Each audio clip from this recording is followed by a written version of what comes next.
અમદાવાદમાં લોકસભાની ચૂંટણીને લઈને ચર્ચાઓ જોર પકડી રહી છે।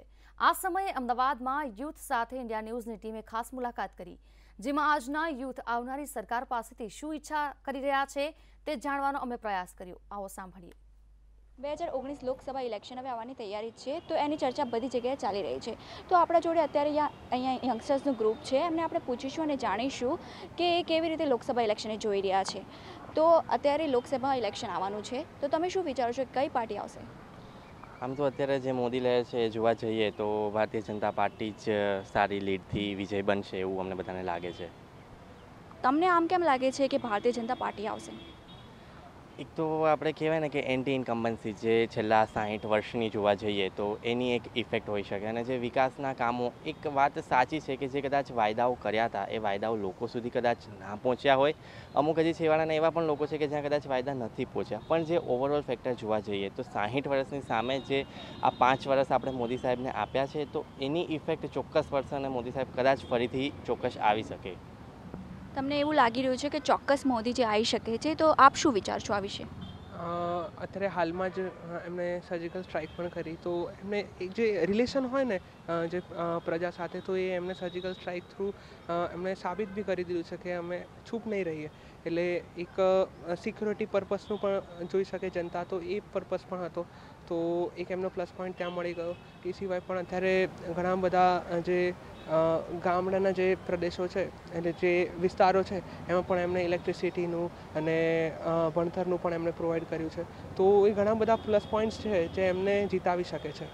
અચ્છા, આપે અત્યારે ભણતરની વાત કરી, તો હું જાણવા માંગુ છું કે અત્યારે એજ્યુકેશનને લઈને કેવી રીતની જોબ ઓપોર્ચ્યુનિટીઝ છે?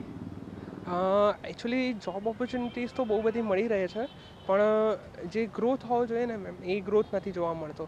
કે જે જોબ તો કેવી છે ઘણી બધી છે, પણ જે જોબના પીરિયડમાં જે તમને શીખવા મળે છે ને, સેલેરી બેઝ જુઓ કે લર્નિંગ બેઝ પણ જુઓ, તો એ ગ્રોથ નથી થઈ રહ્યો। ગ્રોથ નથી થઈ રહ્યું છે, શું આપ વિચારો છો આ વિશે? કે અત્યારે સ્ટુડન્ટમાં પ્રેક્ટિકલ નોલેજ ઓછું હોય છે, એટલે એમને આગળ ઓપોર્ચ્યુનિટીઝ ઓછી મળે છે, એટલે એના આગળ ધ્યાન આપવું જોઈએ પ્રેક્ટિકલ નોલેજ વિશે। એટલે તમે કહેવા માંગો છો કે સ્ટુડન્ટ્સને પ્રેક્ટિકલ નોલેજ નહીં હોતી, એટલા માટે એમને જોબ નથી મળતી? પ્રેક્ટિકલ નોલેજ ઓછું છે, ભણતરમાં એ લોકોને એક્સપેરિમેન્ટ ને એ બધા કરાવવામાં નથી આવતા। અમુક કોલેજોમાં એવું હોય છે કે ત્યાં મશીનને એ હોતા જ નથી, એટલે એમને ખાલી ચોપડીયું જ્ઞાન હોય છે। શું તમે સરકારી કોલેજોની વાત કરી રહ્યા છો? ના, હું તો પ્રાઇવેટમાં ભણું છું, પણ તો એ લોકોમાં મશીન હોય છે પણ એમને જાતે કરવામાં આવે છે, એમને એક્સપર્ટ હોતા નથી, એટલે એ રીતે ઓછું હોય જ્ઞાન। તો તમે આ કહેવા માંગો છો કે પ્રાઇવેટ કોલેજ ઉપર અત્યારે ગવર્મેન્ટને વધારે ધ્યાન આપવું જોઈએ? હા। આપ શું વિચારો છો, અત્યારે જોબ ઓપોર્ચ્યુનિટીઝ કેવી છે?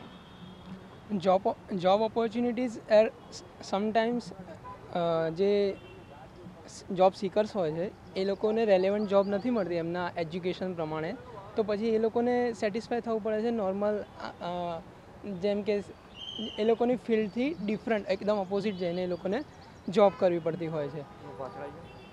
તો એનો મતલબ એ છે કે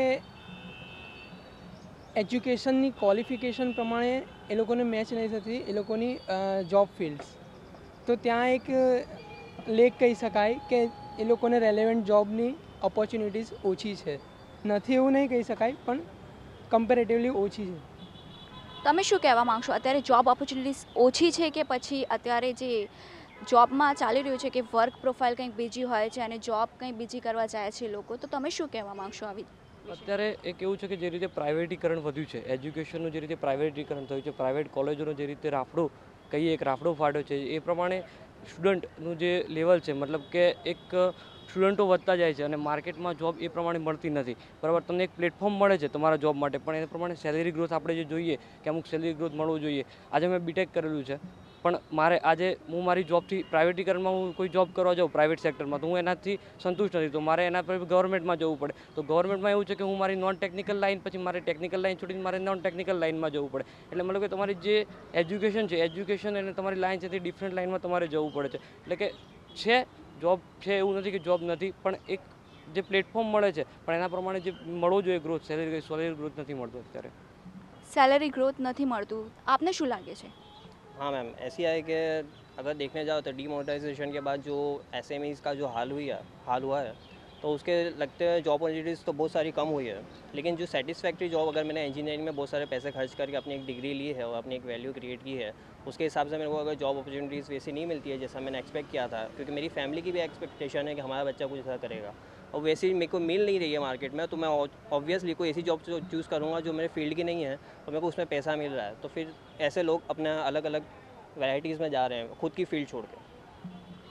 આપ શું કહેવા માંગશો? ફિલ્ડ જુદી હોય છે અને જોબ જુદી કરવી પડે છે, આપ શું વિચારો આ વિશે? એમાં એવું છે કે જે આગળ મારા મિત્રએ કીધું કે જોબ તમે કરો છો બરાબર છે, એના માટે સૌથી પહેલું ભણતર આવે છે. એમાં ભણતરમાં છે કે તમે થિયરી નોલેજ કેટલું છે ને પ્રેક્ટિકલ નોલેજ કેટલું છે બરાબર છે. હવે પ્રેક્ટિકલ નોલેજમાં એવું છે કે જેટલી આપણાને ખબર પડતી હોય છે બરાબર એ પ્રમાણે નોકરી આપણાને મળવી જોઈએ, પણ અમુક ટાઈમે એવું થાય છે કે જોબ બરાબર થતી નથી. એકચ્યુઅલી જે માર્કેટમાં આપણે જોબ સર્ચ કરવા જઈએ છીએ તો અમુક કંપનીઓ એવી હોય છે કે મારે એક્સપિરિયન્સવાળા જ માણસો જોઈએ. હવે ફ્રેશર હોય તો એમને દરેક કંપની આવું કહે કે હવે મારે એક્સપિરિયન્સવાળા જોઈએ છે માણસ, તો અને ફ્રેશર જઈને ઊભા થઈ જાય તો પછી ફ્રેશરને નોકરી ક્યાંથી મળે? ફ્રેશરને અત્યારે જોબ ઓપોર્ચ્યુનિટીઝ ઓછી છે, આ વિશે આપ શું કહેવા માંગશો? એકચ્યુઅલી જીટીસને પ્લેટફોર્મ મળે છે પણ ફિલ્ડ વાઇઝ વર્ક એને આપણે જેમ કહીએ કે વર્ક પ્રોફાઇલ વાઇઝ એને જોબ નહીં મળતી, અને વર્ક પ્રોફાઇલ વાઇઝ જો જોબ મળે તો સેલેરી નથી મળતી. સેલેરી વાઇઝ તમે જોવા જાઓ તો ફિલ્ડ નહીં મળતી અને ફિલ્ડ મળે તો સેલેરી નહીં મળતી. આ બે મતલબ ઇન્વર્સની પ્રપોર્શનલ અત્યારે ચાલે છે. અચ્છા, તો આપ કેવી રીતે અત્યારે વોટ આપશો?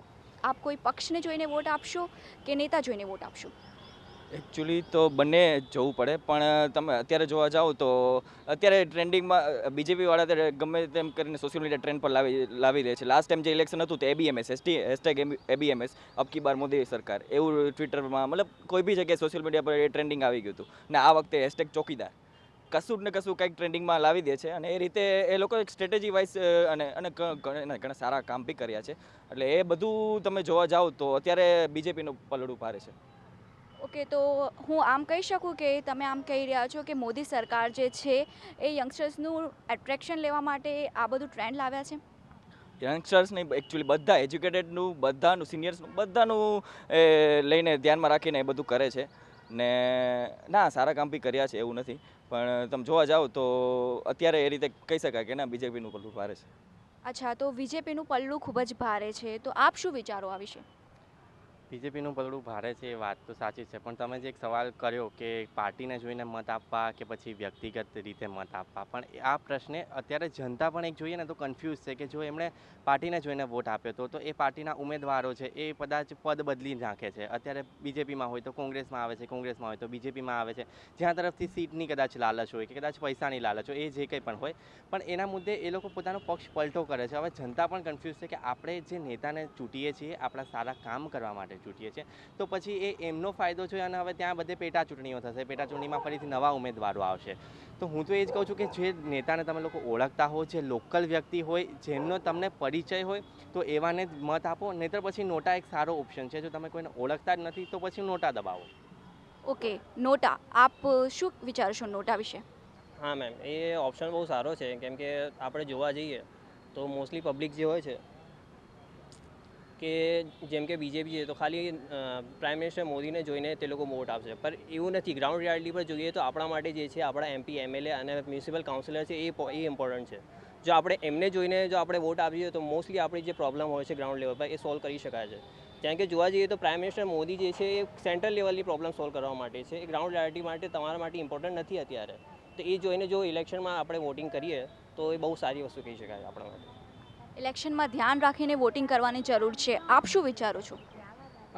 મેમ, ઇલેક્શનમાં ધ્યાન તો રાખવું જ પડે, કારણ કે આ એક જે ભવિષ્ય ઘડવાની વસ્તુ છે, કારણ કે જે આપણે જે પ્રતિનિધિને આપણે ચૂઝ કરીશું એ જ આપણને ફ્યુચરમાં 5 વર્ષ સુધી રહેવાના છે. તો અત્યારથી જો આપણે તકેદારી નહીં રાખીએ તો 5 વર્ષ પછી પસ્તાવાનો જ વારો આવશે. એટલે જેમ તમે પહેલાં પણ પ્રશ્ન પૂછ્યો તો મારું મત પણ એ જ છે કે નેતાને જોઈને જ વોટ આપવો જોઈએ, નહીં તો પછી નોટા એ બેટર ઓપ્શન છે. તો અત્યારે યંગસ્ટર જે છે એ નોટા જે છે એ બેટર ઓપ્શન ગણી રહ્યા છે, અને અત્યારે જે છે એ જોબ ઓપોર્ચ્યુનિટીઝ જે છે એ ઓછી છે.